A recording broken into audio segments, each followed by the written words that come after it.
दोस्तों, स्वागत है आपका हमारे चैनल ओएल मजेदार स्टोरी में। आज की ज्ञानवर्धक कहानी है धर्म। प्राचीन काल की बात है।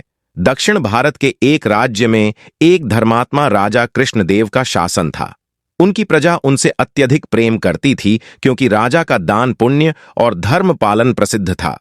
वह हमेशा से ही धर्म कर्म के कार्यों में संलग्न रहते थे और उनके यहां से कोई भी खाली हाथ नहीं लौटता था। एक दिन एक साधु राजा के दरबार में आया। साधु ने राजा से कहा, राजन, सुना है कि तुम धर्मशील और दानवीर राजा हो। मैं देखना चाहता हूं कि क्या तुम सच में उतने ही धर्मात्मा हो जितनी तुम्हारी चर्चा है। अगर मैं तुमसे कुछ मांगूं तो क्या तुम मुझे वह दे सकोगे? राजा ने विनम्रतापूर्वक उत्तर दिया, महाराज, जो कुछ भी आप चाहें मांग सकते हैं। साधु ने राजा को दो विकल्प दिए, या तो अपना राजपाट मुझे 12 वर्षों के लिए दे दो या फिर अपना धर्म त्याग दो। राजा इस प्रश्न को सुनकर गहरे विचार में पड़ गए। कुछ समय सोचने के बाद उन्होंने कहा, महाराज, धर्म का त्याग तो मैं कभी नहीं कर सकता, अतः मैं आपको अपना राजपाट सौंपता हूं। इतना कहकर राजा ने अपना सारा राज्य साधु को सौंप दिया और स्वयं बिना किसी सामान के अकेले ही वहां से चल पड़े।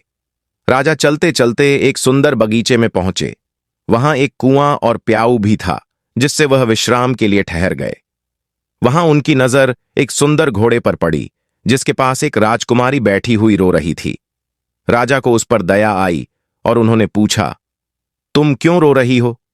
राजकुमारी ने कहा, महाराज, मैं एक राजकुमारी हूं। मेरे पिता और भाई को शत्रुओं ने मार डाला है और मैं किसी तरह यहां भाग कर आई हूं। अब मैं बिल्कुल अकेली हूं। कृपया मुझे आश्रय दें। राजा ने कहा, तुम चिंता मत करो, मेरे साथ चलो, मैं तुम्हें सुरक्षा दूंगा। राजकुमारी ने उत्तर दिया, महाराज, आप घोड़े पर बैठिए, मैं आपके पीछे चलूंगी। राजा ने उसे घोड़े पर बिठाया और स्वयं पैदल चलने लगे। थोड़ी दूर चलने के बाद वे एक नगर में पहुंचे। राजकुमारी ने राजा से कहा, आप इस नगर में जाकर एक मकान किराए पर ले आइए, मैं यहीं प्रतीक्षा करती हूं।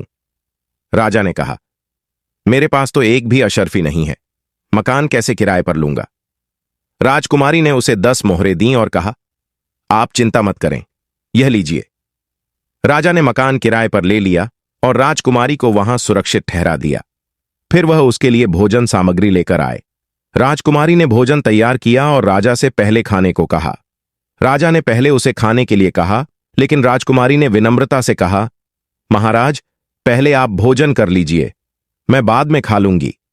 कुछ दिनों के बाद राजकुमारी ने राजा से कहा, राजन, आपको रोज रोज काम करने में कष्ट होता है, क्यों ना एक नौकर रख लिया जाए? राजा ने उत्तर दिया, मेरे पास पैसे नहीं हैं, फिर नौकर कैसे रखूं? राजकुमारी ने कहा, आप चिंता मत करें, जो भी आवश्यकता होगी मैं प्रबंध कर दूंगी। कुछ समय बाद राजकुमारी ने सुझाव दिया, कभी कभी यहां के राजा की कचहरी में जाया कीजिए, वहां मन बहल जाएगा। राजा कचहरी जाने लगे।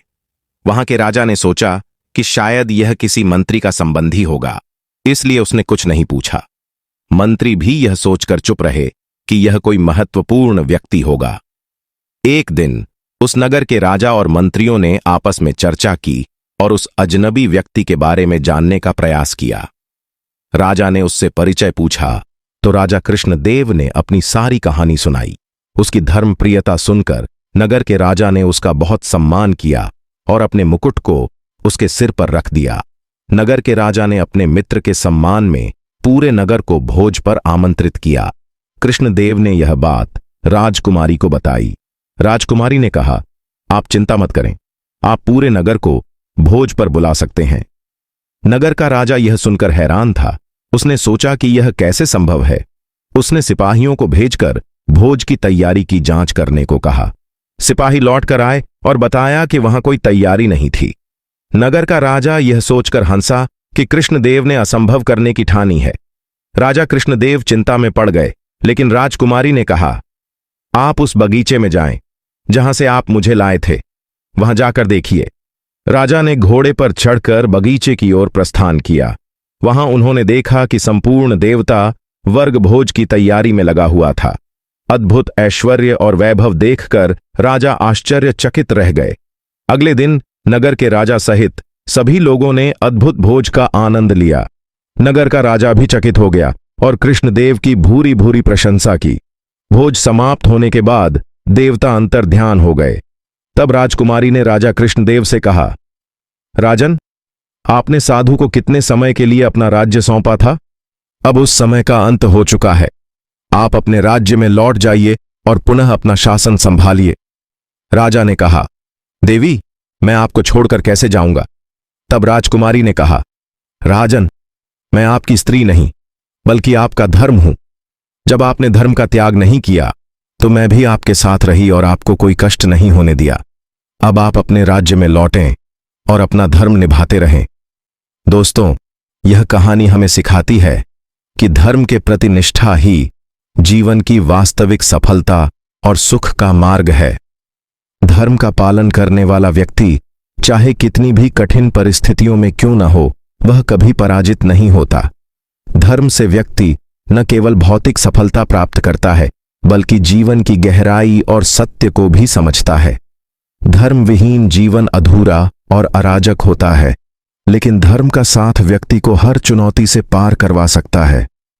कहानी पसंद आई हो तो वीडियो को लाइक और कमेंट कीजिए। साथ ही ऐसी ही ज्ञानवर्धक कहानियां देखने के लिए हमारे चैनल को सब्सक्राइब जरूर करें। धन्यवाद।